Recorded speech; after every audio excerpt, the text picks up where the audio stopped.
चलो ये तो सिनेमा है, बाकी सब चीजें हैं। पूरे देश में पिछले रविवार से एक ही मुद्दे पर चर्चा हो रही है, भारत की टीम वर्ल्ड कप के फाइनल में क्यों हारी। दुनिया हार्ट ब्रेक हो गया है। अरे हमने हरवाई यार, इस पर आप बताइए। आप देख रहे थे क्या मैच यार, ये कितना हमने हरवाई है टीम।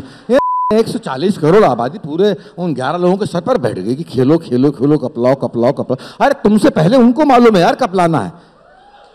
तुमसे पहले उधर हवन हो रहा है, इधर प्लेन चल रहे हैं, इधर ये हो रहा है। हरभजन सिंह बोल रहे हैं कि ये तो अंडरडॉग टीम है ऑस्ट्रेलिया, और ये जो है हम तो रौंद देंगे, कुचल देंगे। अरे क्या बोल रहे। 1983 में हिंदुस्तान क्या थी? टोटल अंडरडॉग टीम थी। किसको नहीं हराया? इंग्लैंड हराया, ऑस्ट्रेलिया हराया, वेस्ट इंडीज को 2 बार हराया, विव रिचर्ड्स जैसे प्लेयर को हराया, क्लाइव लॉयड की टीम को हराया, टाइगर टीम थी वो। तो उनको हमसे अधिक मालूम है यार। हमारे अब मत करो, ये मशीन नहीं है यार, ह्यूमन बींग्स यार। कितना 10 मैच जीत के आए हैं यार। इनकलाब जिंदाबाद। नहीं जीते वर्ल्ड कप, कोई बात नहीं जीते वर्ल्ड कप, हम तो साथ हैं। हमारे तो प्रिय हैं वो सब, क्या रोहित हो, क्या विराट हो, क्या बुमराह हो, हमारे तो बड़े प्रिय हैं वो लोग। नहीं जीते वर्ल्ड कप, बढ़िया बात है। एक best team will one. Best team कौन सी होती है? जो उस पर्टिकुलर दिन स्टेडियम में बढ़िया परफॉर्मेंस करती है। उस पर्टिकुलर दिन, एक दिन हमने परफॉर्मेंस नहीं किया, 10 दिन तो किया, 10 मैच तो जीते। और ये मैंने उस दिन कहा भी था कि टूर्नामेंट की बेस्ट टीम उस दिन की बेस्ट टीम से हार गई। ठीक है, बढ़िया बात है, लेकिन हम I am all with Hindustani team बहुत बढ़िया खेल रहे हैं। तो सबक क्या है जब अगली बार हम पहुंचेंगे फाइनल में? उस दिन क्या करना चाहिए भारत की जनता को? इतना दबाव ना डालें, ज्यादा इमोशनल होने की जरूरत नहीं है, प्रेशर बनाने की जरूरत नहीं है।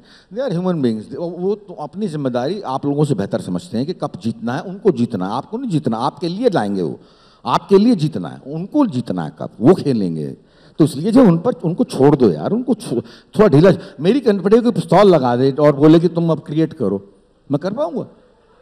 ऐसे ही आप लोगों ने जो 140 लोगों ने उनकी कंपनी पर पिस्तौल लगा दी कि नहीं बॉस खेलो। अरे खेल रहे हैं यार। और 10 मैच में क्या कर रहे थे ये लोग? खेल रहे हैं, अच्छा खासा खेल रहे हैं। तुम कौन होते हो बोलने वाले उनसे कि खेलो खेलो खेलो? और क्या सेलिब्रेशन नहीं था यार, वो पागलपन था क्या? प्लेन जा रहे हैं, हेलीकॉप्टर जा रहे हैं, हवन कुंड हो रहे हैं। अरे क्यों हो रहे हैं यार हवन कुंड? लड़की की शादी है। पीयूष जी, ये सवाल मैं जो आज का यूथ है, जो आज के युवा हैं, उनके लिए मैं पूछ रहा हूँ। अब आपके जीवन में भी बहुत हार्ट ब्रेक्स हुए, बहुत बार आपका दिल टूटा। लड़की वाला हार्ट ब्रेक जो होता है यार, वो तो और आपने शराब पीनी शुरू की, शराब की वजह से आपका करियर एकदम तबाह हो गया, शरीर खराब हो गया। तो मेंटल हेल्थ, फिजिकल हेल्थ खराब हुई, हार्ट ब्रेक हुआ, दिल टूटा। उसके बाद से जो रिकवरी प्लान है वो आपका क्या था? और हमारा युवा आपसे क्या सीख सकता है? अरे हार्ट ब्रेक नहीं होते तुम लोगों के, तुम लोगों के हार्ट ब्रेक नहीं होते। तुम्हारे ब्रेकअप्स होते हैं, दिल नहीं टूटते तुम लोग। और ब्रेकअप का भी एक तरीका ढूंढ लिया, रिबाउंड। वो इधर टूटा उधर लग गया। तो मैं यूथ के साथ हूं, मैं नौजवानों के साथ हूं, लेकिन तुम लोग एक्चुअली वो टॉपिक ही चला गया, आशनाई, आशिकी। खत लिखने गायब हो गए। लड़की के घर में एक बच्चा जिसको दूर पर दिया करते थे हम कि जाओ बेटा दीदी को खत लेके आओ, और दीदी अपने खत में लिखा करती थी कि अब भैया को देकर आओ। वो बच्चा गायब हो गया, वो चवन्नी गायब हो गई, वो हर चीज़ गायब हो गई। तो वो खत लिखने गायब हो। खत लिखने में कितनी मेहनत लगती थी यार। एक खत लिखने में दिल निकाल कर लिख दिया करते थे। इतनी शेर व शायरी ढूंढ ढूंढ के लाया करते थे। और जब पढ़ा करती थी, अभी वो इनलैंड्स जो थे, नीले रंग के इनलैंड्स, जिस दिन वो खत्म हुए थे मैं रोया था उस दिन। हिंदुस्तान में ऑफिशियली बंद हुए थे। बड़े बुजुर्ग बैठे होंगे, उनको पोस्ट कार्ड थे पीले रंग के। अरे यार क्या खूबसूरत आया करते थे, बड़े बेसब्री से इंतजार किया करते थे उनका। उसके बाद धीमे से खोल के पढ़ा करते थे उनको। अरे यार क्या लुत्फ था, क्या लुत्फ था। तुम तो दिल क्या टूटेंगे। एक पिटा हुआ आशिक हुआ करता था उस जमाने में, वो गायब ही हो गया आज की तारीख में। उसको मतलब देखकर कह सकते थे कि ये मोहल्ले में जो है, ये मोहल्ले का पिटा हुआ आशिक है। कि वो लंबी लंबी दाढ़ी बढ़ाए होगा, कंधे पे झोला डाले होगा, अभी पहाड़ी पे जाके मुकेश के गाने गाना शुरू कर देगा। ऐसा जो है बंदा हुआ करता था, वो गायब हो गया। अब आशिक के दिल नहीं टूटते। अब तो आज का ये जो इमोजी वाला लव है, T20 वाला लव है, ये टिकटॉक और 1 मिनट रील वाला लव है। अरे नहीं, वो इसको आप क्या मानते हैं? नहीं, इसको ये तो यार कम से कम फिजूल ही है। मतलब लड़के लड़कियां बनने बंद हो गए, मतलब उस ताकत। अबे यार तुम लोग क्या क्या ये क्या कहते हैं, तुमने कभी खून से खत लिखा है बे? वो देखो, ये जनरेशन का फर्क है। हमने कम से कम कोशिश तो की है। हाँ, मतलब हम और कुछ नहीं तो कसाई की दुकान पे बैठ जाया करते थे कि मांस मांस तू रख ले, खून खून हमें दे दे। वो तो किया हमने, इतनी मेहनत तो की हमने कम से कम। तुमने वो भी नहीं की। अब लड़की के पास इतना टाइम नहीं है कि वो डीएनए टेस्ट करवाए कि भेड़ का खून है कि आदमी का खून।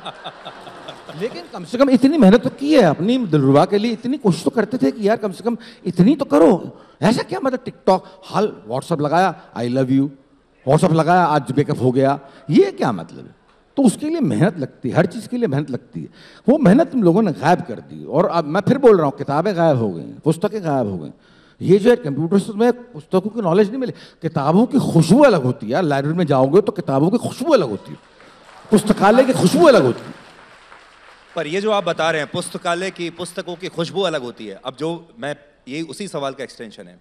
अब आज के युग में तो लोग सिर्फ 1 मिनट का रील देखना चाहते हैं। टिकटॉक का जमाना है, T20, अभी 50 ओवर का मैच भी लोगों को लंबा लगता है। ऐसे समय में किताबें कितने लोग पढ़ेंगे? और आप तो किताब लिख रहे हैं, पढ़ना पड़ेगी यार। बेहतर ये नहीं होता कि आप किताब से ज्यादा फिल्म बनाते इसी शीर्षक से? मैंने तो लिखी यार, बड़ी सुपरहिट हुई है किताब। तुम्हारी औकात क्या, पीयूष मिश्रा, बहुत लोग पढ़ रहे हैं। आप लिखो तो पहले। मेरे ख्याल से शायद लिखने में कमी रह गई, शायद जो कुछ काम पूरा नहीं हो पाया। आप चाह रहे हैं हमने किताब लिख ली और पढ़ भी ले लो। अरे किताब लिखो तो किताब लिखना भी कला होता है, साहित्य कला होती है, लिटरेचर एक कला होती है। तो वो लिखो तो पहले, पसंद तो आए लोगों को। ऐसी कोई चीज़ लिखो जो पसंद आए लोगों को, पसंद करें लोग बाग, उसके बाद में कहीं आप किताब भी हिट होंगी। और बाकी ये यार तुम्हारी जनरेशन, मैं बिल्कुल नाराज नहीं हूं। मैं तो बड़ा बड़ा लुटा बैठा हूं तुम्हारी जनरेशन पे। जो लोग गुलाल को पसंद कर सकते हैं, गुलाल को जो है, गुलाल के गाने पसंद कर सकते हैं, वो क्या नहीं कर सकते यार। मैंने जब गुलाल की थी तो मुझे पक्का यकीन था कि ये गाने जो है यूथ के सर से निकल जाएंगे। लेकिन आज आरंभ प्रचंड बजता ही कैंपस में है, लौंडे बजाते हैं उसे।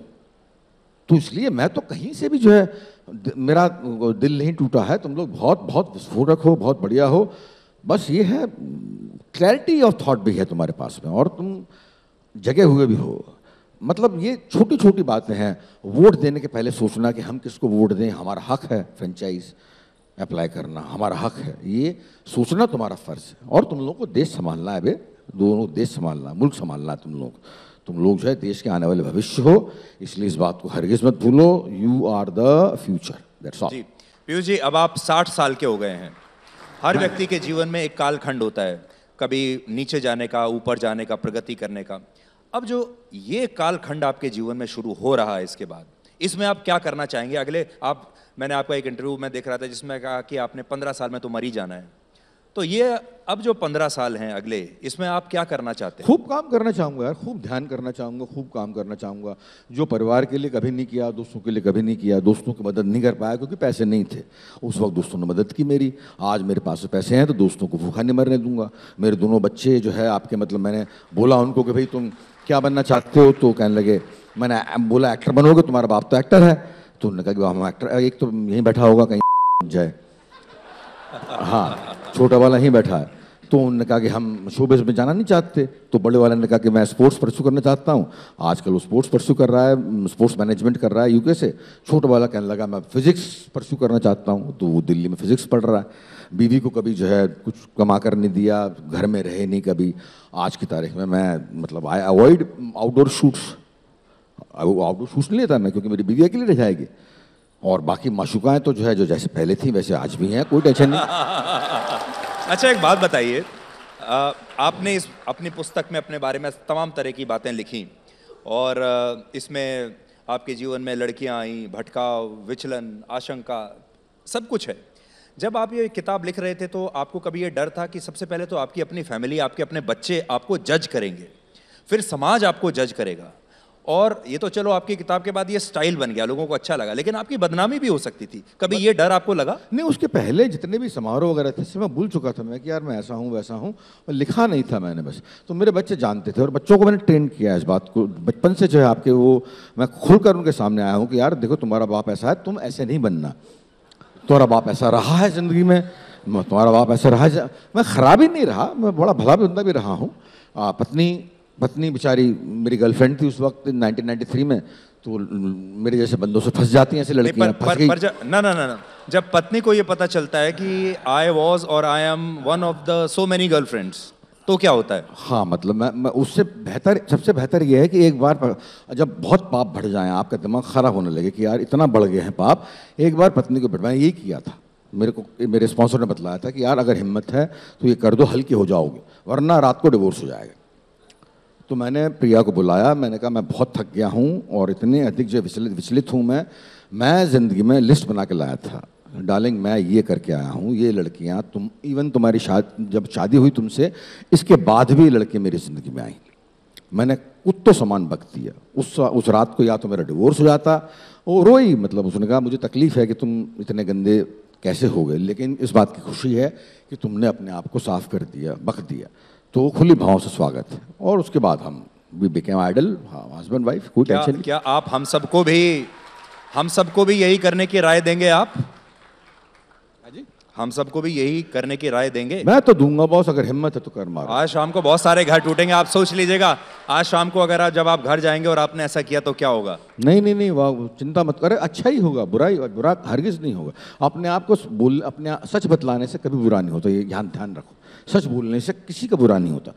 टेम्पोरेरीली हो सकता है वक्ती तौर पर कुछ कोई बुरा माने, सच बोल दो, सामने वाले के बारे में भी सच बोल दो। वो हो सकता है उस वक्त जो है वक्ती तौर पर थोड़ा बुरा मानेगा कि यार इतना साफ बोलना नहीं था, लेकिन बाद में जब वो सोचेगा इसके बारे में तो यही सोचेगा कि यार बात तो सही कही है इसने। इसलिए पॉलिटिकली करेक्ट होना बहुत खराब बात होती है। सबसे अधिक घृणित काम होता है समाज में पॉलिटिकली करेक्ट होना, तो पॉलिटिकली करेक्ट मत रहो। सेकेंड लास्ट क्वेश्चन मेरा। हाँ जी। आपने जब ये किताब लिखी, ये सब जानते हैं आपकी आत्मकथा है, लेकिन आप इसे कहते हैं आत्मकथात्मक उपन्यास। यानी ये कहने की हिम्मत आपकी भी नहीं हुई कि ये मेरी ही कहानी है? हाँ, मैंने हिम्मत का सवाल ये आगे विवाद से बचने के लिए ऐसा है कि किसी का नाम? हिम्मत का सवाल नहीं था। मैं कुछ लोगों को चोट नहीं पहुंचाना चाह रहा था एक्चुअली, विशेषकर महिलाओं को, पर्टिकुलरली औरतों को मैं चोट नहीं पहुंचाना चाह रहा था, इसलिए नाम चेंज किए उनके।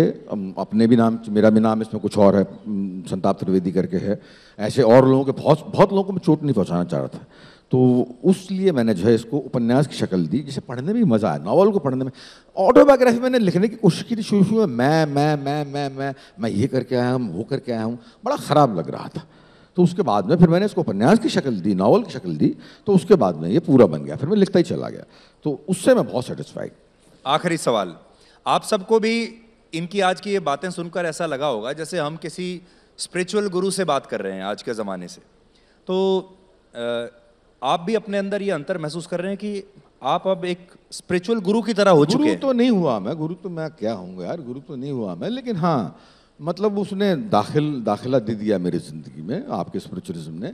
और मैं वैसे ही मैं बचपन से था यार स्पिरिचुअल, मतलब मैं जब 20 साल का था तब मैंने जो है ध्यान लगाने की कोशिश की थी और ध्यान लग भी गया था। तो जो है उसके बाद फिर जो है ये तमाम अयाशियाँ आ गई ज़िंदगी में, तो मैं उड़ गया। तो उसके बाद 40 साल लगातार ये बेतरतीब ज़िंदगी जीने के बाद में अब कहीं जाकर मैं जो है संयत हुआ हूँ, दोबारा संयत हुआ हूँ। और मुझे मालूम है कि 15-20 साल में मर जाना है, ये तय बात है। 15-20 साल नहीं तो 20 साल में मर जाना है। तो उसमें जो है मैं शांति से काम करना चाहता हूँ। आपको ज़िंदा रहने के लिए कोई ना कोई काम करना पड़ेगा, ऑक्यूपेशन तो चाहिए, इसलिए जो है मैं ये सब काम करता हूँ, लेकिन मैं सारे काम करना चाहता हूँ। मेरी छोटी विनी जो है अपनी कुतिया, उससे खेलना बहुत बड़ा काम हो सकता है। मैं जानता ही नहीं था पहले कभी, मुझे लगा था कि जो ऑस्कर लेना ही बड़ा काम है, उसे खेलना, घर के लिए कुछ सामान लाना, प्रिया के साथ बैठना, बातें करना, मेरे बच्चे आए हैं उनसे फ़ोन पर बात करना, ये बहुत बड़ा काम है। हम छोटे छोटे काम करना भूल जाते हैं। इंसान की महानता अगर आपको देखनी है तो छोटे छोटे काम करते हुए देखो उसको।